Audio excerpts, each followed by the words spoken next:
मध्ये ना मुलांना सांगताना मला दुर्योधन आणि भीमाची गोष्ट सापडली. कुठली ग? अगं ते नाही का की दुर्योधनाला भीम अजिबातच आवडत नसतो. हो, त्यामुळे बरोबर. त्याचा काटा कसा काढायचा हे शकुनी आणि दुर्योधन हा. कायम विचार करत असतात. हो. म्हणजे तसे ते लहानच असतात सगळे, पण शकुनी दुर्योधनाला म्हणतो की आपण भीमाला खिरीमधून विष देऊयात अच्छा. हा. आणि मग त्याचा नायनाट करूयात.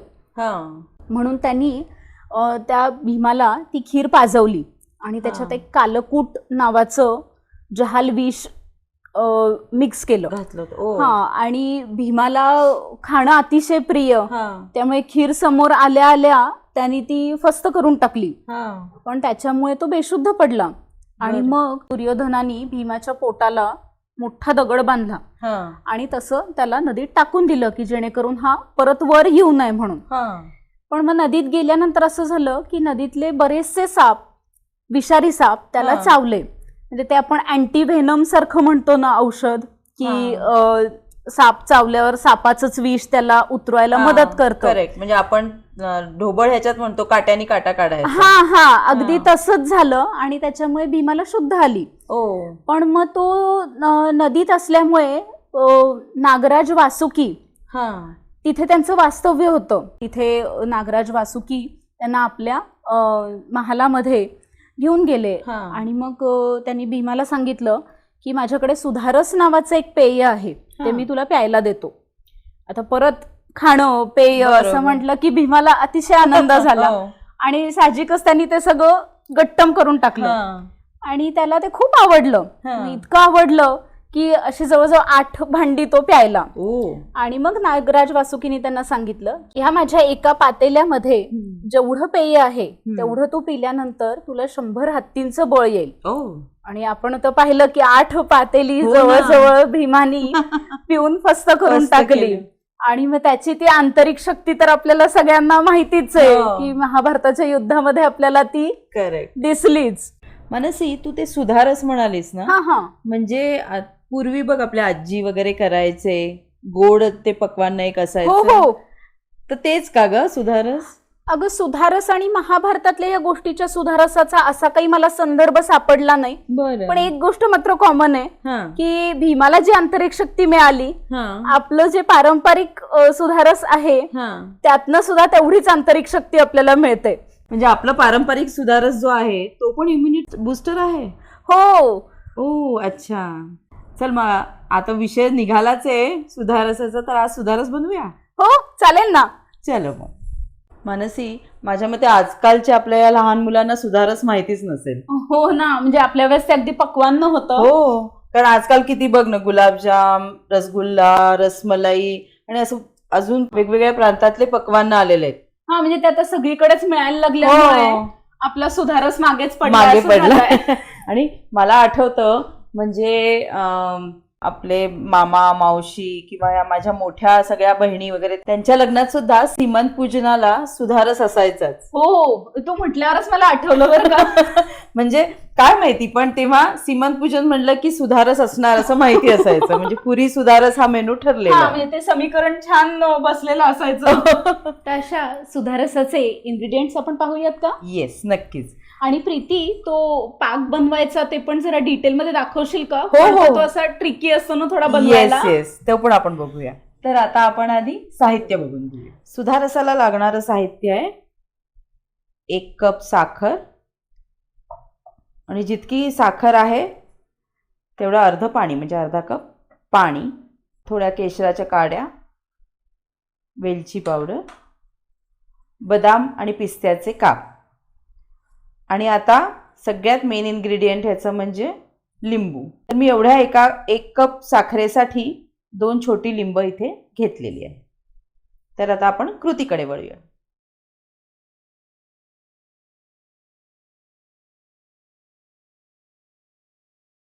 इथे मी जाड बुडाची कढई घेतली आहे, कारण तुम्ही पण जाड बुडाचंच एखादं पातेलं घ्या, म्हणजे मग आपला पाक एकदम चिकटणार नाही. आता इथे 1 कप साखर घेतली आणि अर्धा कप पाणी.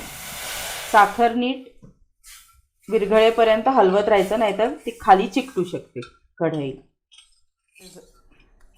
आता इथे आपली साखर विरघळत आलेली आहे. मी काय करते, याच पॉईंटला इथे केशर टाकते, म्हणजे ना छान जसा पाक बनतोय तसा आपला केशराचा रंग पण या पाकात उतरेल.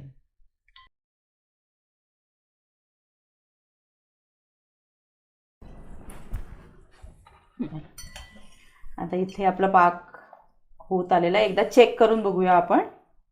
ह्याला ना एकतारी पाकाची कन्सिस्टन्सी लागते.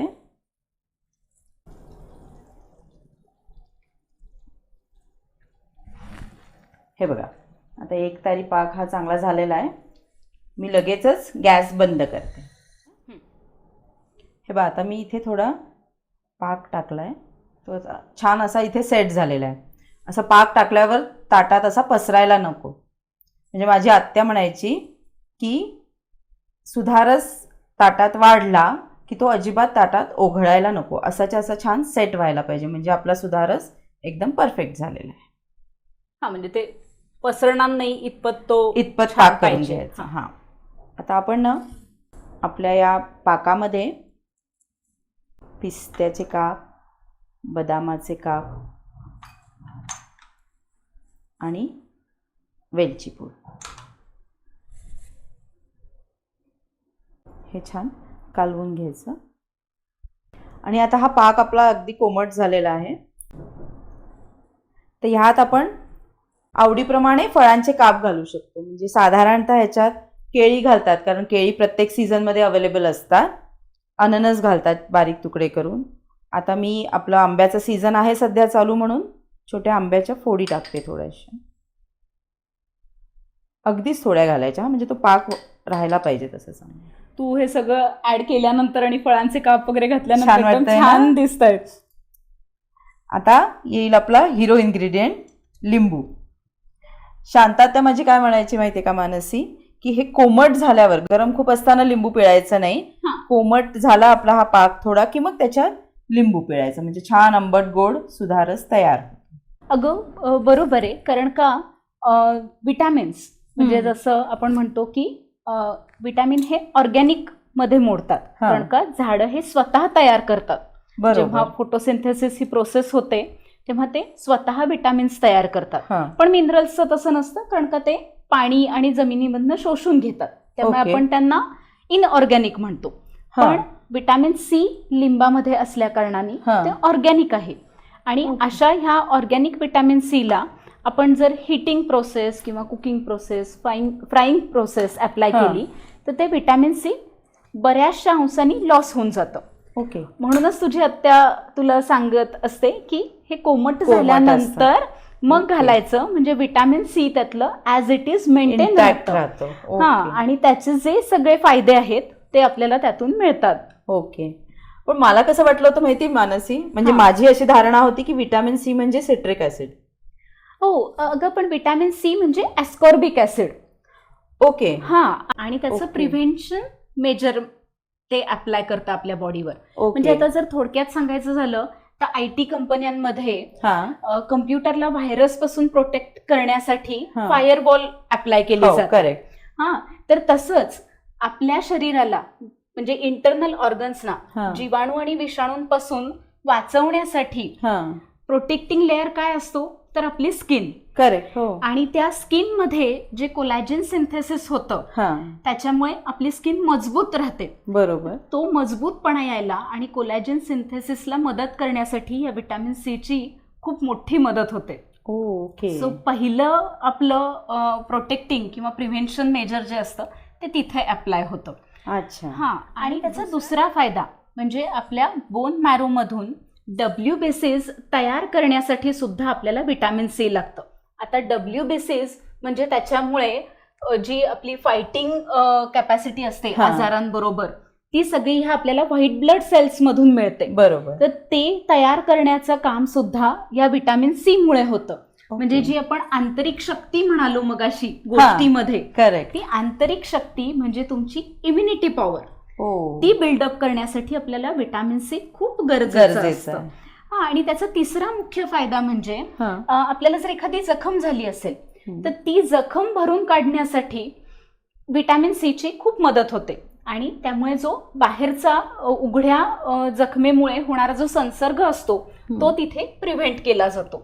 ओके. हा, म्हणजे एक असं wholesome immunity Yes. Booster package आपल्याला ह्यातनं मिळतं असं म्हणायला हरकत नाही. करेक्ट. म्हणजे पक्वान्नाच्या पक्वान्न आणि इम्युनिटी बूस्टर पण मिळालंय त्याच्याबरोबर हो. आपल्याला.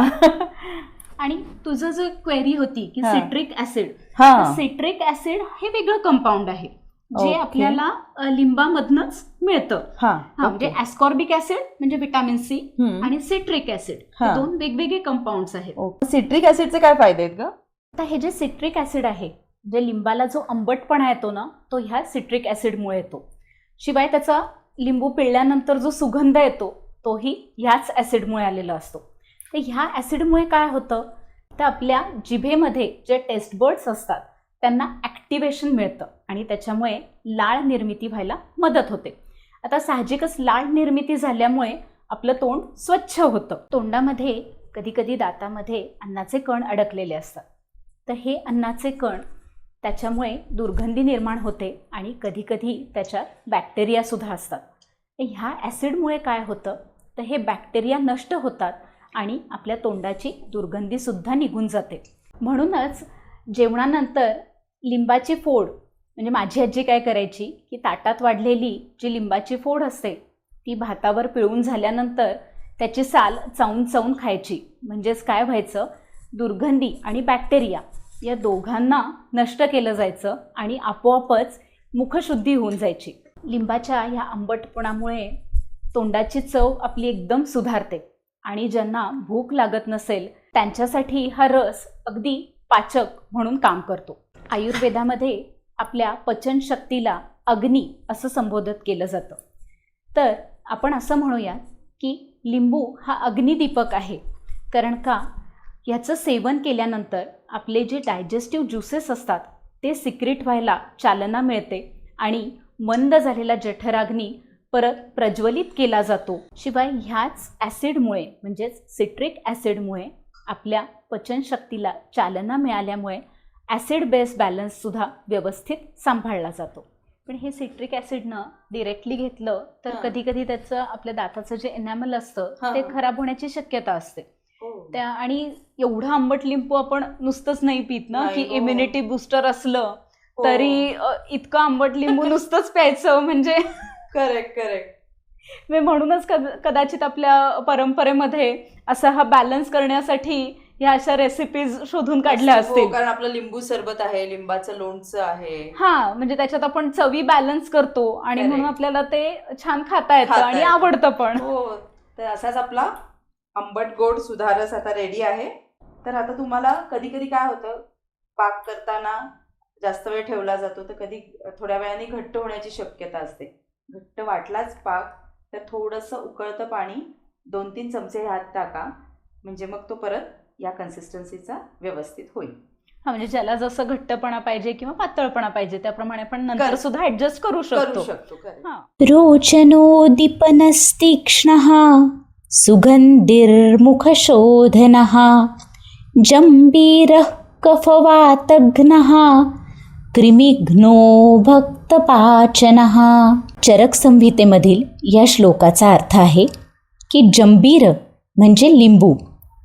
हे लिंबू रुचिवर्धक, अग्निदीपक, तीक्ष्ण सुगंधी म्हणजेच आपण जे सिट्रिक ॲसिड पाहिलं त्याच्यामुळे जो लिंबाला सुगंध येतो तो, शिवाय ते मुखशुद्धीकर आहे. लिंबामुळे कफ आणि वात हा कमी होतो. ते पाचक आहे आणि कृमीनाशक सुद्धा आहे.